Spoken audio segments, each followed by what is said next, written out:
I guess the one thing that I would say changed my mind was the first sign, not maybe first sign, but a sign from God. And that would be my mother. She'd walked in the door of my house and she walks upstairs. She could tell I'd been crying. And she just looks at me and she goes, "You're pregnant." Like, she just says it. She just sees me crying, sees me and says that. And I just looked at her and I said, "I don't know that I am anymore." And she looked at me just, "What do you mean? What does that mean?" And I explained, what I'd taken and the process there. And she just goes, "Well, can we reverse it?" And I was like, "I don't think that's how science works, but I ran to the bathroom and I just Googled, can you reverse an abortion? And abortion pill reversal actually had popped up. So it was back to your question of what changed my mind. I think that I always knew in the back of my mind what the right decision was. That was God really trying to speak to me. And I kept shutting him out. And I kept shutting him out until he came barefaced in front of me in my mother's form. Well, hey, Castleview, thank you so much for joining us on this episode of the Castleview Baptist Podcast. And I've got a couple of very special guests, one of them whom you know, and one we're going to get to know a little bit today. And so let me start out today with the one we know. I've got Chelsea Mynyk with us. And Chelsea, you've been a part of the church now for quite some time. And I'm going to ask you a little bit more about your story again in just a moment. And then we've got Mackenna with us today as well. Mackenna, what's your last name? Greene. Mackenna Greene. So good to have you here today. Thank you. And you guys have a really interesting connection, and we'll get to that in just a minute. Chelsea, first of all, I guess just tell us something about you. Don't have to tell us everything, but if you want someone to know who you are, who's Chelsea Mynyk? So I'm a mom and a wife, and I have a degree as a nurse practitioner and nurse midwife. Yeah. I run my own practice, Castle Rock Women's Health, and we offer services like prenatal care, well women's exams, and my favorite service that we offer there is abortion pill reversal.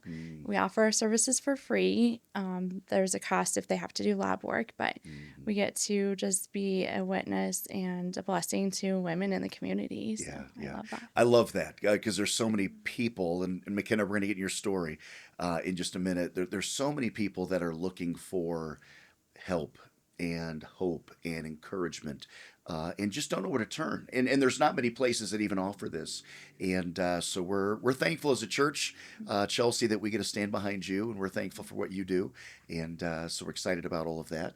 And Mackenna, if you had to wrap up your life in just a few sentences, what would it be? How do we know who Mackenna Greene is? Mackenna Greene, Greene with the color with an E. Okay. I'm also a mother. Not yet a wife, working on that. Mother to two beautiful children, very hardworking and dedicated, and a newer follower of Christ, thanks to Chelsea, actually, in our story. I can't wait to get to that part of the story too. I've not heard. I know that, but I don't know the story yet, and so we'll get to that part in a minute because I think that really is interesting. Let's jump back here, Mackenna. 24. I think it was New Year's Day, I believe. Tell us what was going on in your life.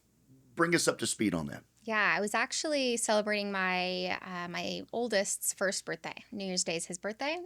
And here I thought that I would be celebrating the new year, bringing it all in. And instead, I found myself devastated and finding myself absolutely in my own living hell is how I would describe the emotions back then. I had found out that I was pregnant with our second born, another unexpected pregnancy, believe it or not. And I could only think of reasons why this baby couldn't happen. This was a child that I am so ashamed to say, but I didn't want in that moment. Yeah. And looking back now, obviously, that's not how I feel. But in the moment, I truly felt like I was living in a hell, and I felt like I was being punished by God. I don't know, but in the moment I was feeling a horror finding that out. What was that? Just financial relationship wasn't there? What scared? Lack of support? All of the above. Yeah, all the above. I recently started a new position that was going to require a lot of time and dedication to it at my job, and so I was excited about that. Like, I love to work, and Coupled with that, my relationship with the father was good, and it was being repaired, and so there's an uncertainty there. And on top of that, I had some complications with my firstborn, so it just wasn't something that I felt ready to tackle and ready to face. Okay. What changed right in this time then, right? Because it sounds like you're headed down the path. I mean, it's just like, okay, I need to end this. I'm going to terminate this pregnancy. Just timing, pressures, finances, relationships, whatever. Yeah. You're headed that direction at this point. Yep. And I immediately upon finding out, I just ordered, an abortion kit online. Easy enough to do if you just take a picture of yourself with your ID to prove that you're the one ordering the drugs. And Is that right? That easy? Yeah, I didn't have to speak with a provider. I didn't speak to a real human. I just answered a couple questions on a questionnaire, and they were shipped in less than a day, and they delivered a day after that. Wow. But by the way, is that still true? Can you still today? Yes. Can you do that? Yes. Is that right? Yeah. Not just statewide. Are we talking countrywide? You can just order that up.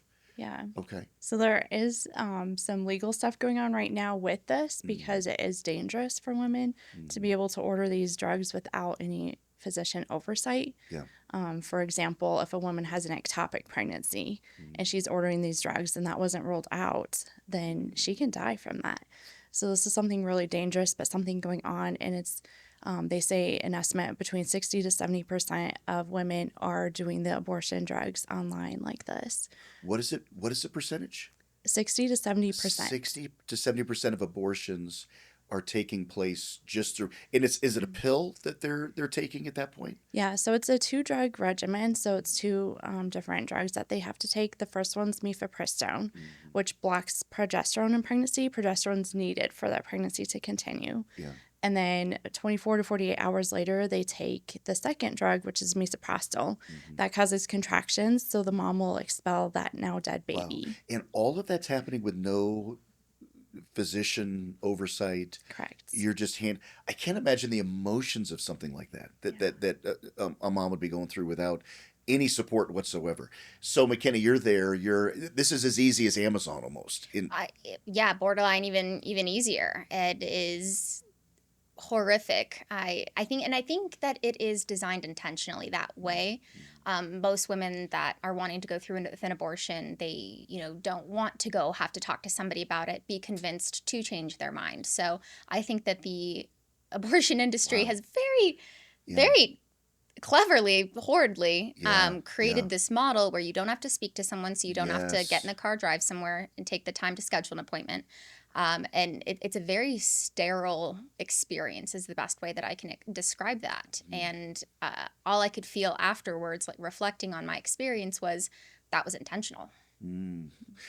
Because there's already, I'm sure there'd be a ton of emotions already, shame or guilt. Exactly. Right, you have all of that going on. You could be maybe talked out of it, so let's not even, let's just remove the person from that. Let's remove an obstacle. Let's make this as easy as possible. And I do think that a majority of the women are in that category. I do think that is the strong majority. And so, you take that one obstacle, they're absolutely more likely to go through with that. I don't know if our audience, I know I wouldn't have known it was that high. 60 to 70% of women who are having abortions are doing this just by getting online and ordering this kit that they receive. So that's where you're at, right? I mean, you're going through all the emotions and you're scared, I'm sure, in a lot of ways of what's going to happen. So what changed? Yeah, I had ordered those drugs feeling scared.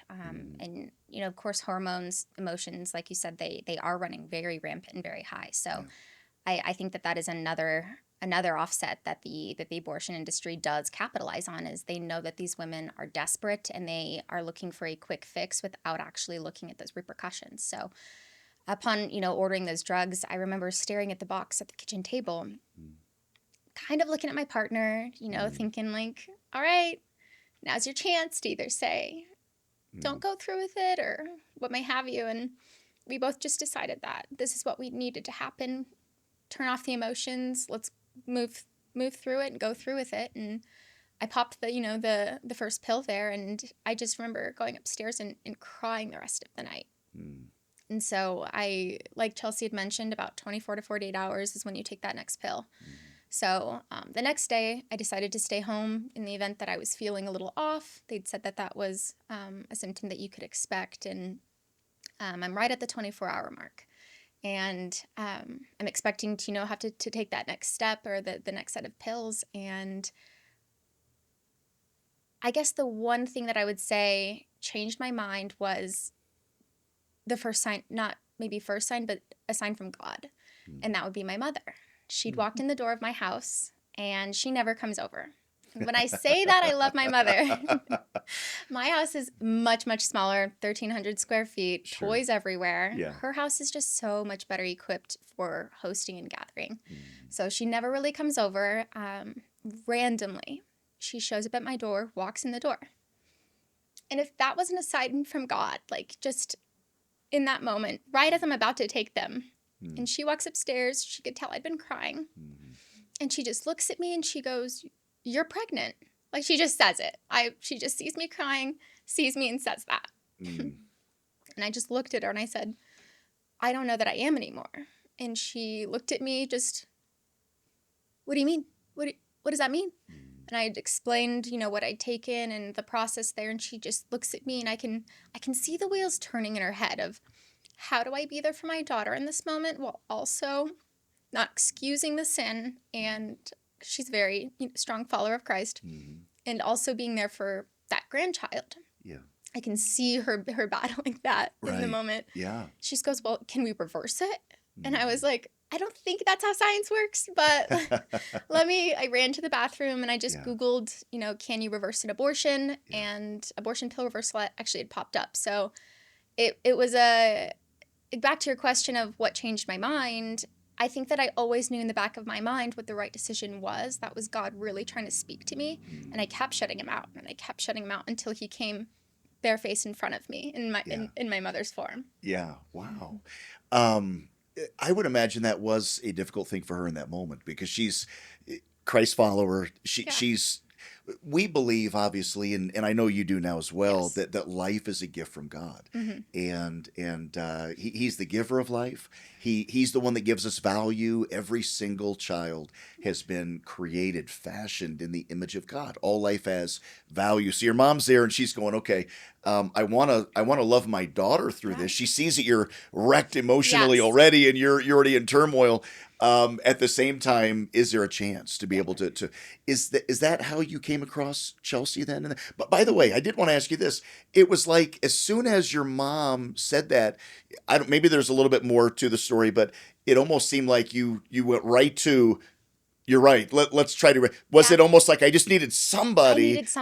I just needed somebody to say, "Don't do this." Yes. What are you thinking? I needed somebody to say it was going to be okay, and this child is a gift from God, and this is the life that you need to bring out into the world. It's gonna. Well, I think that's huge. It's gonna be okay, because in that moment you probably felt. I know you have a partner, but not a partner in raising a child. I mean, at the time, things were a little bit hectic, but he certainly, we are both immensely grateful that abortion was not successful. Yeah. So you just needed someone to say, "Hey, I'll help you through this. We can work through it." Okay. Yeah. So tell me. So you Google then, and you look up can you reverse this? Yes. And the reversal comes up. Is that with Chelsea? Yes. So Heartbeat International, actually, they were the ones that first Google listing for abortion pill reversal. And I immediately, I just ran to the bathroom, Googled it, dialed the number, and I remember shaking in the bathroom. My mom's in the living room watching my son, while this is all going on. And I call, and a woman picks up, actually. First, ring. She picks up, and it's about 6 or 7 p.m. on a Friday night. So it is after hours. You'd think people aren't working right now. And I just kind of ask her, I'm trying to fumble through what I've done and hoping to God that she doesn't, judge me or belittle me and, all the things. And thankfully, she just said, I'm going to get you help as soon as I can. Just hang tight. You'll get a call. And I, was looking for a timeline, hey, I'm kind of supposed to take this, other set of pills. Yeah. Time is of the essence here. And so she just goes, I understand like the gravity. Like she was amazing to speak with. She didn't want to make me a promise she couldn't keep, which I appreciated. Yeah. We hung up, and admittedly, I was not disappointed, but I was like, okay, so I'm probably not going to hear from anyone until Monday. It is now, the weekend. Things aren't looking great. And I just felt a little bit, devastated there. I went out and told my mom kind of what was happening. And within that same hour, Chelsea called me direct. And so just to kind of go back to how sterile the procurement of the abortion drugs was, to go immediately from like that type of environment to here's a provider that wants to look at me, see me, help me. And she wanted to see me in her clinic that next morning, a Saturday morning. She was like, I'm going to call you in a prescription. Go ahead and grab that. Here's the directions. And I want to check on you and that baby tomorrow. Yeah. So you called in the progesterone. Is that what you called in? Yeah. Okay. So you called it in right away. This is a Friday. At this point when this is happening, you call it in, go get this, take this, come see me. Okay. All right. So you go pick it up, take it right away. Yep. Okay. And then what was the next step then? You went and saw Chelsea. Yes. And tell me about that. Oh my goodness. That is a day that I will never forget. Chelsea. I remember walking into her clinic and I did see, a Bible verse written on the wall. And I just was wondering what her judgments of me were going to be offhand. Was she focused on saving this baby because that was the focus here, but was I, condemned in her mind? Yes. I walk in and I cried to her a lot. And she was nothing like I thought she'd be. And I mean that in the best way. She was loving. She was welcoming. She was non-judgmental, and she let me know that she would meet my needs any which way that I needed throughout this pregnancy. If I just needed a hand to hold, a shoulder to cry on, I'm sure if I needed a car, she would have given that to me too. She's done that before. Yeah, I know it. And seeing such an angel in front of me saying, look, like any excuse that you have that of like either still not moving forward, with the reversal, here, I'm gonna, what's that sports term? Smack it down. I don't even know. I'm gonna smack that down and I'm gonna stop that. I'm gonna be the linebacker on that. And she explained very, very diligently the process, what the progesterone was, how it acted, or the high dosage that I'd be taking. And at the end, she had asked to pray with me. And I welcomed that. I really did. I wasn't a follower of Christ or of God. Yeah. And I just remember in that moment feeling, thank you for asking that. Like, yes, I want to lean into this. And I can tell that I was brought here specifically. God is doing more than one thing. Yeah, at that's this a great time way to put it. in your life. I want to go. You've mentioned this a couple times. This word judgment. Yeah. You were feeling that at this time.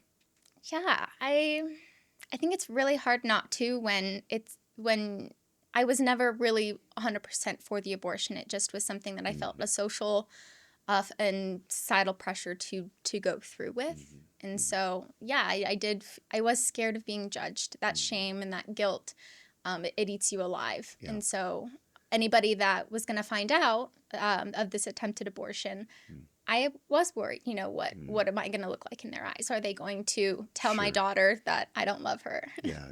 So you weren't a follower of Christ at this time, but your parents are, your mom is anyway. And so you know what she believed, and you know what Christians believe, I would imagine. And so that was concerning for you. And I think that's why I didn't tell my mom that I was pregnant or going through with that abortion, attempt anyway. Yeah. Her and I were very close. Yeah. So I think that could have been a real issue, later down the line if it weren't successful. Yeah. When you walked into Chelsea's clinic that day, were you still on the fence? Had you already taken the reversal pill Yes. the night before? Mhm. You take it that Friday night. You go to see her. Were you still on the fence at all, or where were you at emotionally when you walked into her clinic? I wanted to save that baby. You did at that point. Yeah, I think as soon as my mom showed herself to me, Yeah. I wanted to save that baby. Wow. And her, and I knew that she would be supportive of saying the baby, but Yeah. weirdly, I just needed her to say it, Just that say it. Yeah. I got you. Yeah. I got you. Yeah. I think a lot of it is. I do hear from people, and Chelsea, you've told me this, that people will take that pill, and it's almost like instant regret. Like Yeah. what did you feel that, Mackenna? I did. Yeah, that initial pill. It's like, what did I do? This seems so final, which obviously it is. Yeah. Yeah. So from your perspective, then tell us about that meeting, Chelsea. Yeah, I think it was one of those times where you can just really see God working. Yeah. Because I don't pray with every single client. Yeah. Yeah. I just kind of listen to the Holy Spirit and what Yeah. He's saying to do, and I just really felt the prompting of the Holy Spirit, like, hey, ask her if it's okay to pray with her. Yeah. And her mom was with her during this visit, and just seeing that connection that they had, and Wow. I think that motherly love was just like Yes. so evident. Yes. And I love that we just celebrated Mother's Day and Mhm. just talking about Yes. how amazing your mom was stepping in and being that voice for you and baby Selah. Wow. So yeah, I was just prompted. I was like, hey, Yeah. can I I pray? need to pray with And her. Yeah. Yeah. Did you have an ultrasound that day? I did. You did. Mhm. Tell me about that. It was fantastic. Chelsea, she really went the extra mile, not just in a medical sense, but in a friendship one. I think when you're going through something this horrific, you don't just need a medical provider to tell you all of the fancy schmancy medical terms and the process of what's going to happen, and not making any other promises or of outcomes, but you need somebody to hold your hand to Yeah. make sure that your heart is being cared for, not just your body. Mhm. And she did all of that and then some. But Yeah. she took the ultrasound. We got to see my daughter or the little heartbeat. Wow. She printed it out for me, which was Yeah. really cool. I didn't get Yeah. really any printed pictures of my son, and so she prints out the picture. And how far along are you at this point? It's pretty early. Yeah, I feel like it was like that. I could be wrong. Anywhere between like 4 to 6 weeks, maybe. Okay. Do you But think but that's you could wrong? still, even with the ultrasound at that point, about 7 weeks. 7 maybe? weeks, about 7 maybe? weeks, is Yeah, that right? that Yeah. goes But to you've show got I your know. little baby in that Yes. picture. What did that do to you? It melted me. And I just remember saying, please God, like, I know that I have not known you, and that's my fault. I know that I have not leaned into you, but if you can just make this happen. And it felt so transactional in the moment. I know that's not how God works, and I felt bad at that moment too Yeah. I'm so sorry that I haven't known you. I haven't opened that door and let you in. And now I'm asking for the biggest ask that anybody could ask. Yeah. And so there was like guilt with that too. Mhm. But she printed off that picture, and she actually wrote hope on it. And so Mm. I still have that ultrasound, and that's Is that right? Yeah. What prompted you to write that on there, Chelsea? I feel like that's the word that God gave me when we Mhm. first opened our clinic, is the word hope. Oh. And I think of it as an acronym of having your hands open, prayerfully expecting. Yeah. And it actually came from one of your sermons. Oh, is that right? I didn't know Yeah. that. Okay. I remember you one time saying, like, you can't accept a gift if your hands are closed. Mm. But if your hands are open, you can accept that gift of Christ. And I was like, oh, I love that picture. Yeah. And it just reminds me of Hope. that. And in this Mm. moment, that's all you have is that hope that that baby will continue, the hope that this mom will be restored and Sure. come to know Christ, hopefully. And Wow. Yeah. That's So, special. yeah. And so you've got this now, this ultrasound. Your whole demeanor has changed at that point. You melted, you said. Yeah. What was it? So then you asked the Lord, I don't want to lose this baby. Now you've got support through your mom. You've Yeah. got support through Chelsea. You don't want to lose the baby. You're probably stressed at that point about, losing this baby. You go to the Lord and you make this ask. Okay, Yeah. God, please, I don't want to lose this child. you feel badly that you're asking because you haven't. But that's the great thing about God. Draw nigh to me and he'll draw nigh to you, right? Confess your sin, he'll forgive your sin. That's the amazing thing about who God is. Where along the way then did you receive Christ? Did you know what, I don't want to live the way I was. I do want to open, you said open the door. You hadn't opened the door yet. What caused you to open the door? How did that happen? Tell me about it. I believe that was wholeheartedly Chelsea. I do believe that God brought me directly to her for a reason. My boyfriend and I, we went to church that, following week. We just felt so convicted. Like, I can't believe the sin we've committed, the sins we've been committing. And we wanted to make right on that. We wanted to actually commit, our lives in a holy sense. And so we went to church that next week. And I love when I hear stories like this, and I'm so glad that I have one. But the sermon that the pastor was preaching about was the book of Ruth. And I'd walked in and I felt so called out. The pastor was looking right at me, I swear, and talking to me. And so here I was living in sin, and all of a sudden Chelsea appears as my Boaz, and she's just drawn me away from all of that. And so that was a moment where, I, at the end, when the pastor asks, who here is, here to give their life, I stood up and I absolutely put my hands in the air and I was like, me, God, please. So from then on. Powerful. How many years ago was this? About 1.5 years ago? 2 years ago? Yeah, I'm so when this is happening? I'm so bad with dates. Couple years, okay. Yeah, like about 2 years, I'd say now. Okay. Yeah. Your little girl is how old? 1.5. 1.5 years old. Okay. So this is more than 1.5 years ago. I mean, it's probably coming up on 2 years or so. Yeah. And how's your life changed since then? I was actually thinking about this on my way here today, and how choosing a life with God doesn't make the life or the challenges easier, but it makes it easier knowing that you have somebody to count on.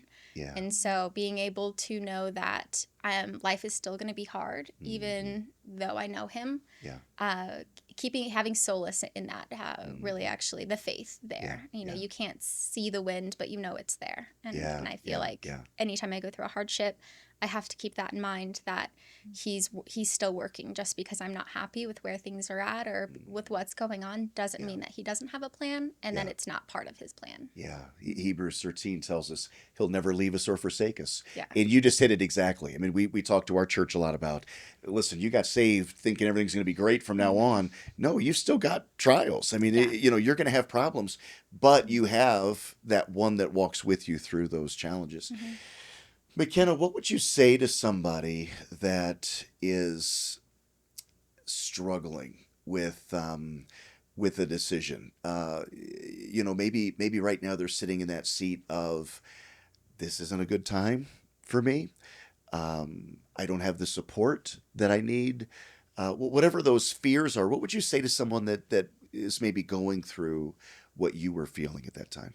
I'd say that if you are having to ask the question, that you need to go to the only one with the answer. And so I think that if you're like me and you did not know him, you at the time had no interest in knowing him, I think that having those curiosities or those feelings of those heavy feelings, I think the only one that can parse through those and help you understand what's on the other side is going to be God, and to lean into that. Yeah. Wow. Interesting that God uses this little life to give you life, and just to absolutely change your trajectory. It's amazing. Chelsea, this is a neat story. I love this because our church has been involved to a degree. I mean, obviously, you and Daniel and your family are doing this and have done this and all of that. I believe that we were able to give toward the ultrasound machine early on. And so I always love hearing that kind of story that you guys were, because I think that changes when you see that little baby, if you're in the decision phase. I think that really, and you said that, boy, a lot of people, they'll see that and they'll go, okay, that's a life right there. Yeah. So thank you, first of all, for the work that you've been doing on this. And I do want to mention this. We just had the March for Life here in Colorado, and we met at the Capitol building. And what a day that was. I mean, snow was falling. This is last Tuesday. Snow was falling. I mean, huge flakes and kind of blowing sideways up there. still a great crowd. Yeah. You were the keynote speaker. Have you done that before at the March for Life? No. No, I was so proud. I was just standing there, sitting in the crowd going, man, this is the coolest thing that Chelsea Mynyk is able to get up there and address this group and have this kind of influence. And so thank you for being willing to stand up and do that. What was that experience like for you? It was intimidating. Definitely God stretches me. I'm very quiet, like to just be on the back side of things. And God keeps, like, I had 9 different places to speak over 2 weeks during that time. I was like, what are you doing, God? Would you have This is ever not thought me. that when you started this? No. Chelsea Mynyk, keynote speaker, March for Life, Colorado at the Capitol. You know what I mean? Yeah. Would you have ever thought that was going to be kind of how the Lord was going to use you in this? No. And I think that's my favorite part of watching, to see how God works. Mm-hmm. He always works in mysterious ways. Yeah. And I love that part of that, because, I mean, just even the whole legal battle that we've gone through. Mackenna was there with me. She was part of ADF, represented her as well. And it just brought more awareness. So God even worked in that difficult time to bring more awareness of this. Boy, that's okay. So our audience, I know we talked about this several months ago when you were on, but there was a lawsuit about you and other providers that would offer the abortion pill reversal, and I mean it was serious enough that I think it was $20,000 or $25,000 per occurrence. They could have come after you with. Now y'all, have been working through that, and God's been good up to this point to protect. But boy, that's true. You look at that and say, look at the trial. Wow, God, we followed you, and look at the trial that we're going through. But then look how God's protected and given you a platform to be able to stand for life. That's an interesting way to put that. I hadn't thought about that. Yeah. I was actually recently asked on a podcast, so if you could do it all over again, would you go through this legal battle? And I was like, that's a great question. But I think I would, because when we opened our clinic in 2020, there were about 800 babies saved through abortion pill reversal across the U.S. Today, there's over 8,000 babies saved. Wow. That's just in 6 years. In 6 years. Wow. That's amazing. That's God. Only God can do that. And he used the legal battle to help bring that awareness again. There's so many people that don't know that that's an option. They have that second chance to save their baby. There's not that many places that do it, right? Is it still pretty limited here in Colorado? Yeah, only a few places can even offer this, right? Right. So it's I mean, like you're going, when your mom asked you, you said, I don't think that's an option. I mean, I think but you Googled it, can you reverse this? And so it's probably not as well known as we'd like it to be, which of course is part of the reason we even want to sit down and talk about it and bring awareness to it. Mackenna was one. Was she the first one that saw this baby saved as a result of the reversal, her life saved? Yeah, so she was the first one. Her and baby Stella were my first babies and moms that were saved through this. So, yeah. How cool. That's amazing. Yeah. But there's been more now. Yeah. I've had 9 more babies saved through this process. Wow. So, wow. Yeah. Did most of them come to you this kind of the same way that Mackenna did? Is it? Yeah. So Heartbeat International, they run an abortion pill reversal hotline where that's staffed with nurses 24/7. So if anyone is interested in reversing the abortion, they look that up, they get in touch with the hotline, and then the nurse reaches a provider in that area. So right now in Colorado, Bella Health and myself are the ones providing this. So sometimes I'm getting calls at 2 a.m. to help women, or sometimes it's a call from Buena Vista, 5 hours away from here. But we're covering Colorado right now faithfully, and just that's how they get into contact with us for the most part. There's a few random ones that will just reach out directly, but that's typically how they do. It's amazing. Yeah. Mackenna, tell us about Selah. What's her personality? Oh my goodness, she's the biggest little firecracker. She's got so much personality. Like I didn't know that a child could be so giggly and funny and rambunctious and endearing as her. She has really expressive eyebrows. It's super funny. She just always will kind of be looking at people kind of silly. And then she says her newest thing right now is copying her uncle, which he's 7, my little brother. Okay. And she goes, "I'm Batman." She'll just, this little 1.5-year-old just running around like in a low, deep voice like that. And That's so cute. I've recorded it. It will be played at her wedding. A little girl saying, "I'm Batman." That's so funny. Yeah. Can you imagine life without her at this point? I hate to imagine what life would like. When I do imagine that, I don't know where I would be. I know that it would not be in a good place. I know that my life would be for the worst if it weren't for her. I argue that my entire family's would be for the worst if without her.